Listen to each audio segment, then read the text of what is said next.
Alright guys, so this is gonna be one of my many VOD reviews, and I wanted to start with the pick and ban phase. So as you can see here, Liquid picked Corki first because it was one of Alexish's specific champions, and also it's a super strong champion at the moment. They answered by picking Kalistar, and then Graves, and a Thresh.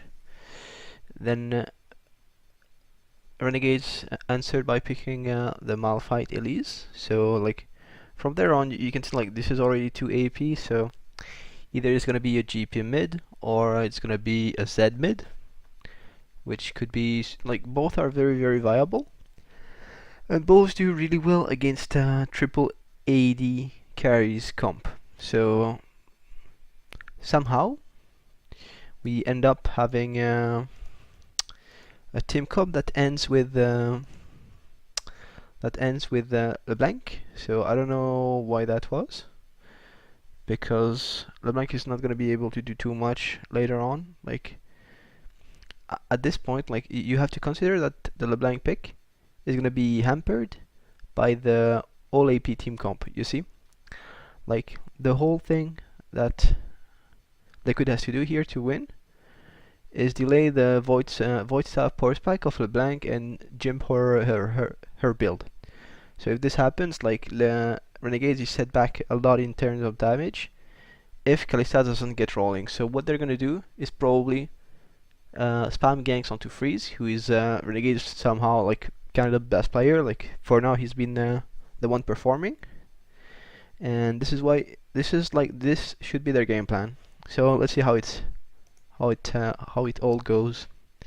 So these are very standard lanes. About matchups in the top lane, Nautilus does push Malphite in, like this is just a known factor. In the mid lane, Corki can answer trades pretty well at level 1, 2, 3. He does really well later on, but only if he can play aggressive. Like when LeBlanc goes in for short trades, he has to make the trade last sufficiently enough, like long enough for him to actually outduel. And he can do this by Valkyring forward, and this has and should be punished. So here we can see like double Thunderlords here, so this is good for short trades. Same here, and this is good for longer trades and also team fights later on. So this is very decent. I like favor more on Zz'rot, but here it's very basic. As you can see here, this is what I was talking about. This is the longer trade, and this is like Alexish just having to take in the trade, and he shouldn't because he has only 2 potion while Phoenix has 3, and we're not talking about this here. This is pretty important. This is level 2 per spike. It's not respected, and Freeze has to flash out. So what this means is Freeze feels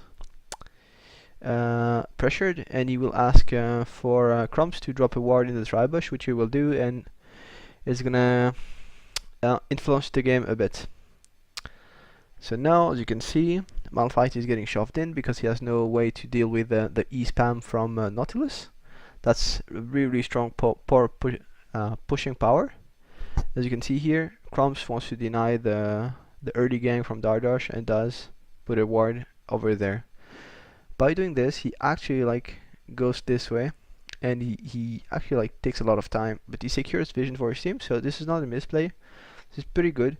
Allows Freeze and Renegades to actually like play up despite Freeze's lack of flash.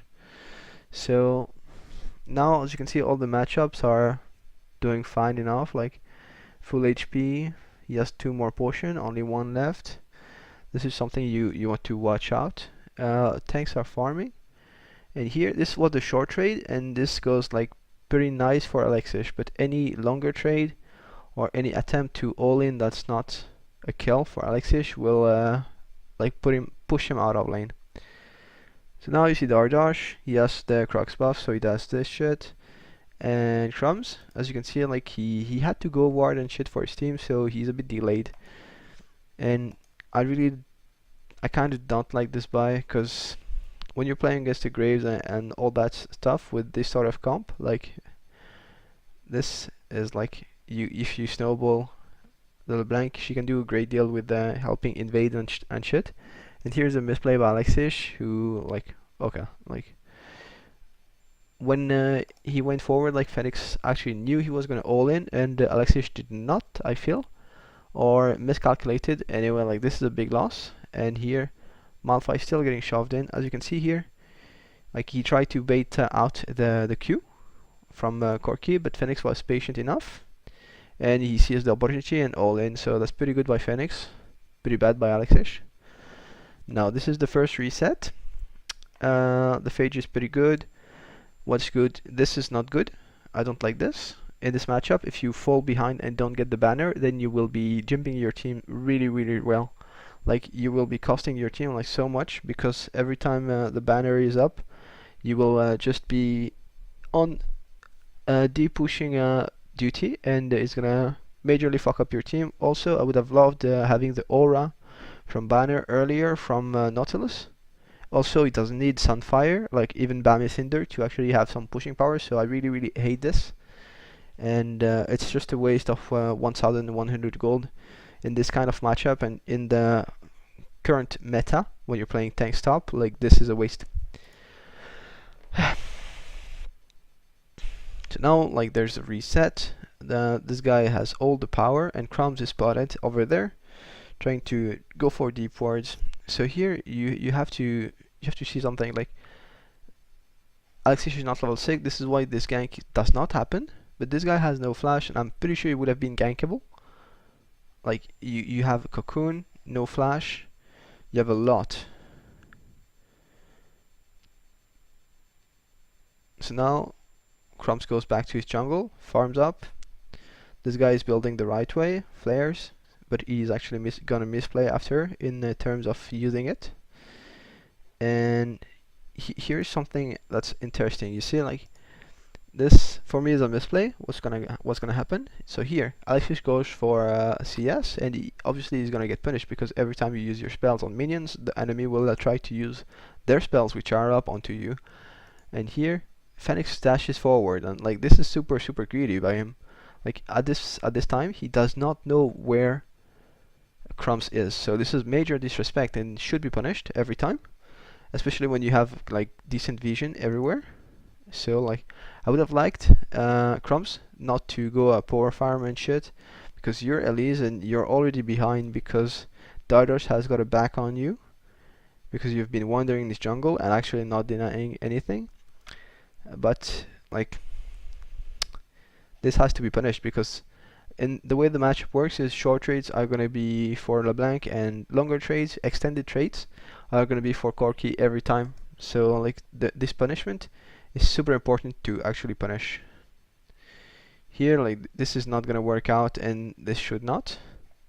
So now like it's pretty much a standoff. Mid lane is winning, top lane is getting shoved in, and this is another point which is interesting, is the fact that this play happens, and like there's a lot of misplay here.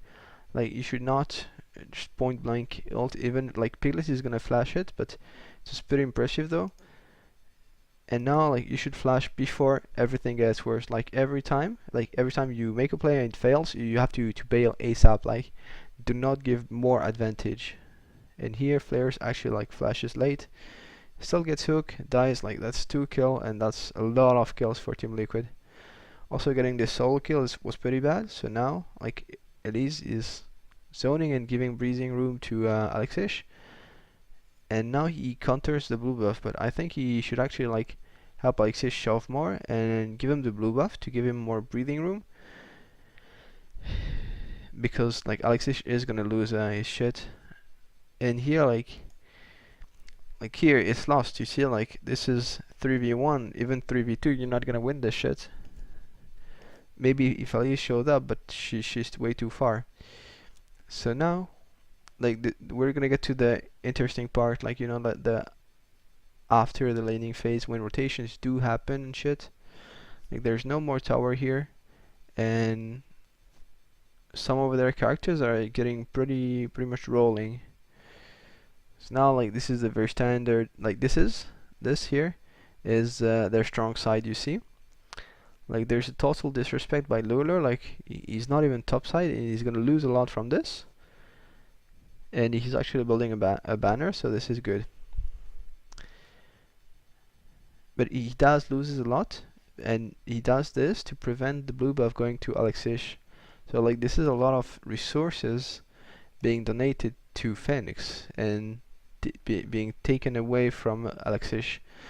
I would have liked more, like I would have liked Crumbs to like give more attention to Alexish. Like this lane was gankable, and it's actually like already pretty good that there were no big engagement forced by Renegades during the package timer.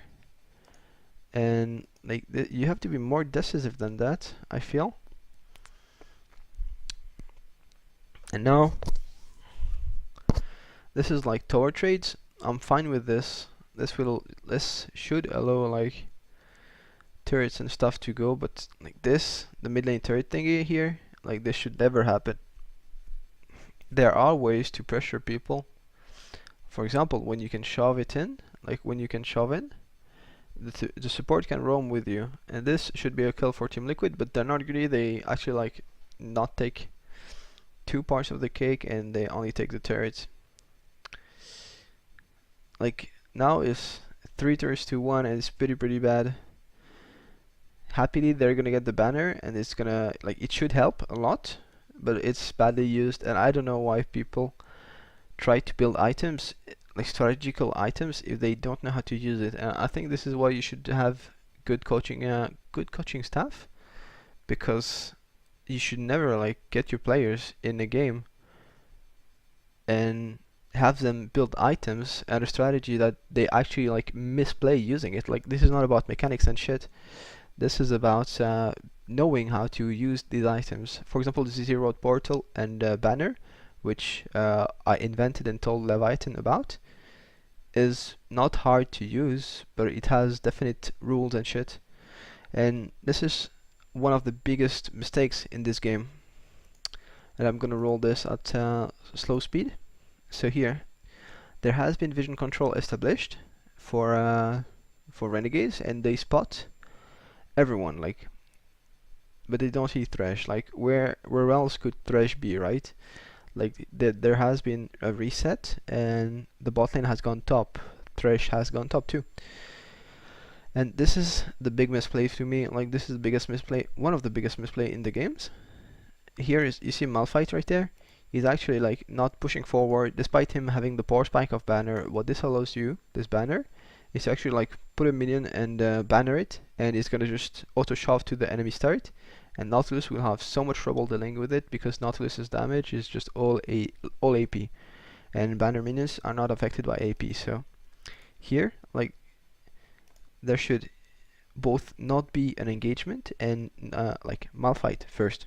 Malphite should be looking to aggressively shove Lolo in, which he can do because he has a banner. Doesn't matter what combat stats you have or not have at this point, you have the banner, and the banner is going to push for you.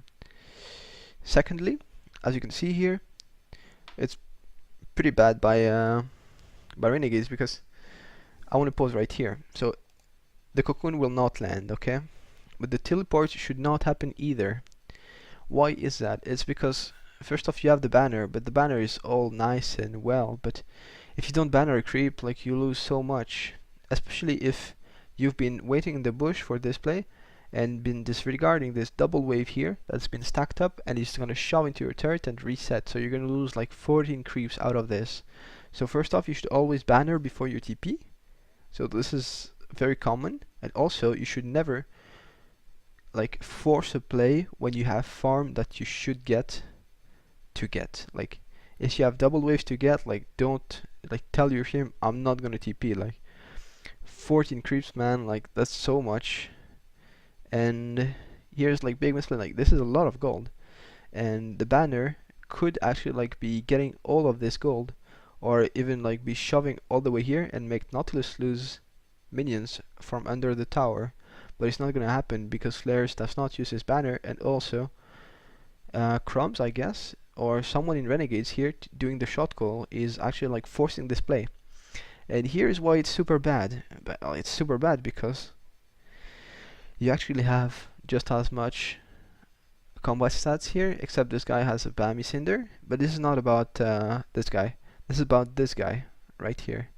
As you can see here, the junglers are not on par in terms of gear.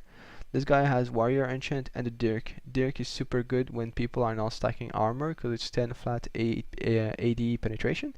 And on the other side, you have Crumbs who has a Sightstone. So Sightstone is worth 400 in terms of stat, and a Ruby Crystal, so that's 4 more hundred.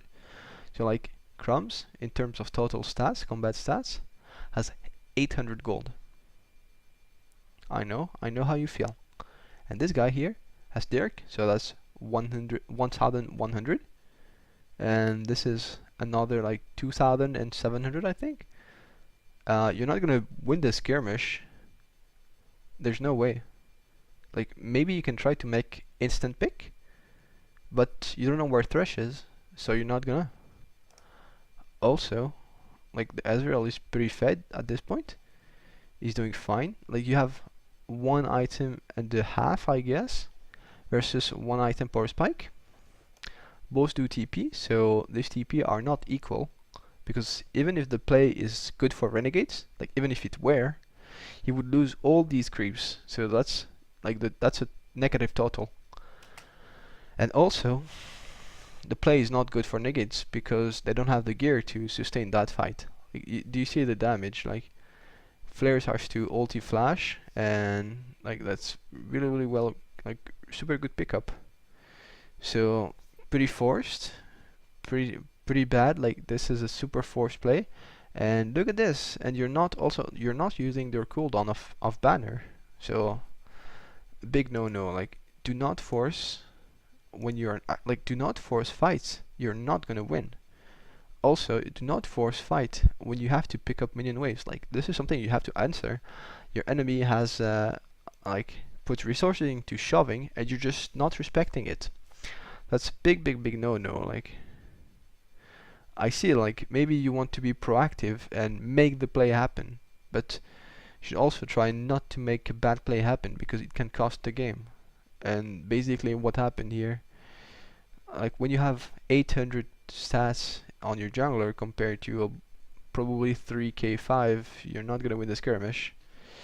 So I do not want to see forced fights like this. Now, like, there's still room for improvement. Here you can see the banner has been used, and it's actually been used, I think, earlier, right?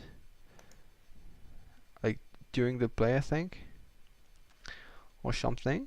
So yeah, the banner has been used.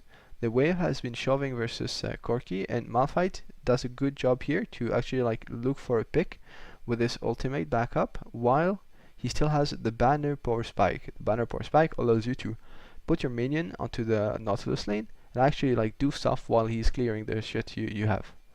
So like, this is a bad recall from Crumbs, and like this is adding up. This is okay. Total domination by Team Liquid, and they're actually pressuring. And this is when stuff goes sour for me. Like, you would like to not have to use your ultimate like this, but you like, Flares is trying to make something happen, trying to gank the mid lane, but it's not gonna happen actually. Like, but here you can see the shoving power of the banner, so that's pretty good.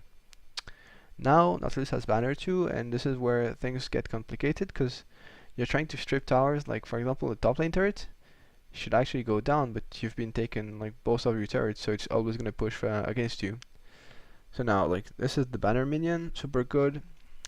There's a TP on both top laner, and oh my god, like, this game is already over, man. Like, when you have a lane without two thingies, you're actually never gonna get this turret, because every time you win a fight or do something, like, the minions are gonna be at your door.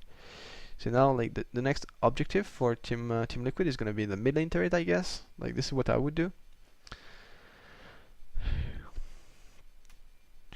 Nautilus can group mid because he has his banner minion shoving in.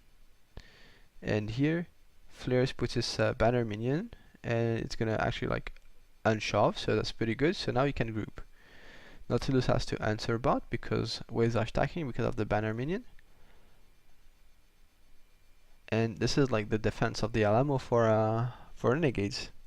What happens here is pretty interesting. Here, like they land the cocoon. I'm gonna be putting this in slow-mo. So when you're forcing a fight, you have to realize that when you make a catch, it's good, gives you gold, but you also use cooldowns, spells and shit, and it does not matter if you kill one target if the target that is holding this gold actually, like, if you weigh the strength of the composition after the pick and you withdraw, like, you don't forget not to take into account the fact that you use spells on this, and you still lose in a perfect scenario, then you should just take the pick and get out. And here what's gonna happen is that, like, this is a good pick. I like it. Flash chain and shit, pretty good. But this is where it goes wrong for me, because if we're looking past the fact that this is a good battle, well, there's 2.5, like almost at a half. Like, this guy is sitting at 40% CDR, and he has like his 2 core items. This compared to only 1 item for freeze is pretty bad. After this, you take into account the fact that Corki has Triforce and Magic Pen Boots, also a Hexdrinker and another Dirk, like, is gonna do massive damage, so you have to take him out. You also have to take Piglet out, because if you don't, he's gonna be causing havoc, and you have to take this guy out because he's gonna do massive damage. So you have to take out the 3 guys, and what you have at your disposition is Aether Wisp. Yeah, just that. Aether Wisp, Aether Wisp for crumbs, Banner for flares, but like that's decent for Malphite. He's actually going to do a bit of damage, but he's going to be very, very squishy at this moment, even with the tab eyes. And this guy has support items, so that's like, I think it's 50 AP, and he's building, like, he has no penetration. You see, like, this is the important thingy. There's no penetration here, neither here, and this guy, like, all of these do not enough damage to win the skirmish. So here Darjosh gets caught, and there's an ensuing team fight, and like, there's 1-4-0, and here you should just dump all your spells onto Matt, because like this is all you're gonna get. Piglet still has flash, so you're not gonna kill him, so he just uses it and is out of control. And then, like, just dump everything. Like, Alexis here should just take 1 kill, like, one at a time, man. Take it slow. Take the game slow. Like, take the small slip-ups from Team Liquid and make them matter. If you try to actually, like, go for more, this is a good chunk, but there's still heal. So like, he heals. Crumbs looks like yeah, this does not make Crumbs look good, and this is something that should not happen. Like, this is the free kill, also similar spells. So no, big no. Take 1 kill, it's enough. 1 at a time. When you want to climb back into a game, you like, you can't always like push the doors open. And boom, the door is open now for Team Liquid, who has like 6k gold lead. Now what they do, like, Phoenix is super greedy, I think. Like, this is a good catch, but just take it slow, man. If you don't hit Piglet, like, if you don't combo him like in this start, like, this is your lockdown, finish. He's out. Like, he played well. But this is still an impressive chunk. Like, oh my god, like, thank you, Riot, for LeBlanc. Now, like, there's little Spore Spike for Renegades with this, but there's big Spore Spike for Liquid. This is the Muramana and also the Hexdrinker. Also here with Divine a Zz'rot, which I'm very proud to say I brought into competitive. And this guy is also building a Zz'rot because Zz'rot is the only way to counter the Zz'rot. Like, this item is broken in competitive and also in solo queue. So here you have Runic Echo that's finished. So that's like, this is basically 1 item versus 2 item, and this is flat penetration, which is super good when you're not itemizing against. like this is 2.5 items, almost 3. This is 2.5 items, like because I take both into account, and these boots do really well for these type of AD carries each. And here, no hurricane.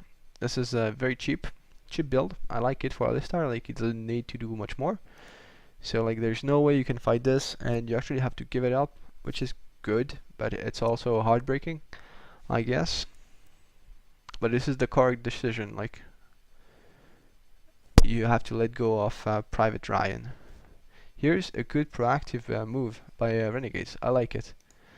But you also have to be wary of how you escape. Like this, Malphite should just like be pressuring Piglet. Like if Piglet does E forward without flash, should be punished. But if you're not in position to punish, then he can do it freely, and you have not played the game properly.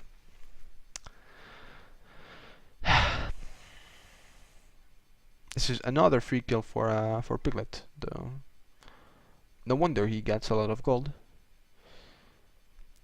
Now is the part I'm both sad and happy about, because my favorite item, Zz'rot, is in competitive now, but it's also being misused so hard.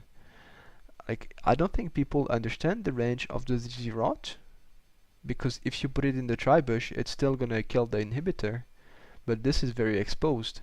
Like here, if the match was not such a unequal show for this game, then this Zz'rot would have no impact, because it would just get killed instantly. If it's in the tri-bush, it's far enough to be safer, a lot more safe, because if you're defending it, like you can flash away, like you have escape routes, and also like your jungler can be baiting like beside the wall and actually like go for a trap. I've won games like this in solo queue where I use my Zz'rot to actually like bait, and it's super good. But here, like, it's close enough to hit the Nexus towers, I guess. But this is not what Zz'rot is for, and also is super vulnerable. As you can see here, Malphite goes to destroy it, and okay, like he gets pushed away, I guess. But you see my point. So here, Renegade is actively looking for vision here. As you can see here, what Zz'rot allows Nautilus to do is just join the team, while Malphite has to actually deal with the Zz'rot minions.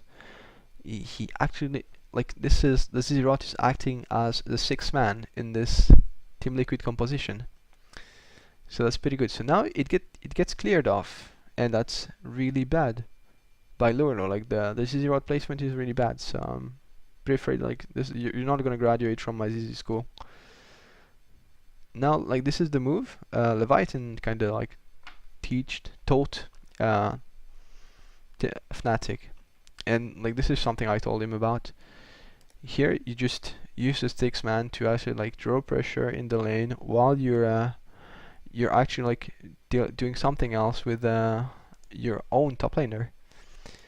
But this was both badly executed by Team Liquid, because he has no pressure in the lane, and also like you should always have this thing on cooldown in the bottom lane. Like you have to perma pressure. Same for the Zz'rot. Like it should be up when you're doing this tactic. Just shove the wave in, put the Zz'rot, and then move on to the Baron. Someone deals with the Zz'rot, you get Baron or TP, and then rinse and repeat. 150 seconds on your cooldown for the Zz'rot, 6 minutes for the enemy's TP. Like you see where I'm going. So now he has to push this all in, and there's a Zz'rot on flares. So you can use Zz'rot defensively. You can hold lanes with it, and to do so, you place it beside or behind your turret. Depends what you actually want to do with it. And this is where like I bashed my head into my desk, because you can't let your players do this. Like, what? This is not an effective Zz'rot. Like, this is waste. Like, you just spat in your enemy's face and you just took his gun and shot you, because this is gonna get cleared. While if it's under your tower, does the same thing, because this here is gonna reach approximately like first tower, well, there's no first tower, and this is not like you're in defensive position. So what you want to do is just prevent the enemy's Zz'rot to actually go to your tower, which you can do if your Zz'rot is also up and under your own turret.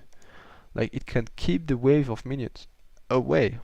Also, this Zz'rot by Lurlo once again is pretty poor. Like, it can be cleared very easily. I don't understand. How is this possible to not use Zz'rot properly? Like, it's almost as if this is the first time the strategy is being played by renegades, but at this point I don't think you should first time a strategy in competitive settings. Like, you have to train the strategy and find the way, the sweet spots, the way it's most effective. Pretty reckless, I guess. So here, Crumbs is found in enemy's territory, but he does get the Grump. But then you have no escape summoner, and you're pretty exposed.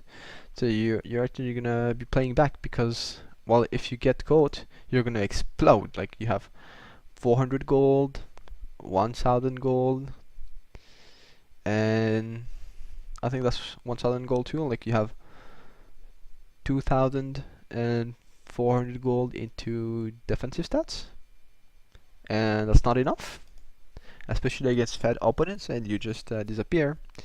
Get the Alistar's thingy, the TP from Ludo to come in, and meanwhile, no Zz'rot bot, and this thing is on is not on cooldown. So this is a big misplay by Flares. If you can watch it here, he actually has it off cooldown and should put it down before he goes, so that he could have more pressure in the bottom lane and also get some more farm. So now, like, 3 sticks. Like, this is one auto attack by Corki. Like, very fun champion. Hybrid stuff, always the fun. Also, like, Corki gets flat penetration from this, so that's pretty good for the AD part of his auto attacks. And also, when he does E, the Gatling gun, it just shreds on both sides of the defensive spectrum, both his magic resistances and the armor of his opponent, leading to even like greater crits and shit. So now, can't really defend. They get Baron because they're 10k. Like, this is super strip. Like, and also, like, what you want to spot here when you're watching this is always watch for the items. As I said, like, there were no good defensive item on Elise, and I don't know what this Sidestone is. You should never. I don't think you should buy Sidestone, which is very not cost efficient item when you can actually get the jungling item that drops wards. So now, like, you're awaiting a big power spike for Alexish because you're awaiting the Rabadon. Here it's 3.5 item versus 2 items, 2.5. So that's like big legit OP character at this point. This guy is 3, this guy is 2.5, like, this is 3.5 actually. The stats on tanks don't matter because they're going to play the macro game, and your jungler is dead, so he's not effective, and supports don't matter, but we can see properly who is the one who's leading the gold charts. Also, I really disagree with building a locket from Aqua. Like, you have a banner already, mate. That's good enough. You should maybe invest in something else. But alas, this is bad. Another bad Zz'rot portal. A Zz'rot portal is good because it will permanently shove a wave, but it will not instantly like stop a wave of minions from entering. So this portal should go elsewhere, probably in the bottom lane, to regain the push advantage in the bottom lane. This is vulnerable here. It would be a lot less vulnerable if it were placed on the right side of the bot lane turret. So like, this tower is gonna go down, there's nothing they can do. That's triple AP versus fed him with both carries with Malmortius. 3 carries with Malmortius maybe? I don't remember. But anyway, anyhow, you fell like very far behind. from small force plays too, and you did not use your summoners to actually escape. You used them too late. You got snowballed on by good hooks and good plays, and this game here should be over. It's actually gonna take a bit more time. Super good proxy by flares, but what I would like to focus on is the fact that if you want to learn how to use a Zz'rot, you can even ask me. Like, I think I told your analyst that I was like ready to explain and shit, because this strategy here is either not taught properly by the staff or not understood by the players, because these Zz'rot have been retarded. So now, like, this is the last fight. There's a big power spike for there's decent power spike for renegades here. You have the rabbit in here. You have 3 items, but man, look at this shit. You're not gonna tank this Corki. Yeah, like 130 farm up, and this guy too. Like, he's very strong. Like, you should not fight. Like, you should not fight this, but you have to. Like, the game is over at this point. Look at the damage Akuhu take. This is 1Q, like, from Ezreal. Please Rito, and game's done instantly. And once again, like, there was no focus on the right players from the ganks. The ganks were super awkward, and if I want to insist on something, it's the fact that the game could have been a lot closer had there been correct usage of banner or manipulating minion waves from flares, and I'm not gonna say better ganks, but better gank focus. Like, when you have Kalistar lane, you can do so much at level 6, and you can also get the flash bulb from Alistar in the bottom lane to get a free kill. Because if you think about it, like, if you get a flash bulb onto Thresh, he's gonna flash, but then like Kalistar is gonna still like keep hopping around him, and you're gonna get the kill. And snowballing the Kalistar like could do a lot, like a great deal. Also, one of the bad thing about this game was the draft with the LeBlanc pick. I really did not like. There could have been a TF to actually like show up into the lanes, pressure them, like play the macro game with the Zz'rot and banners. Could have been like so huge.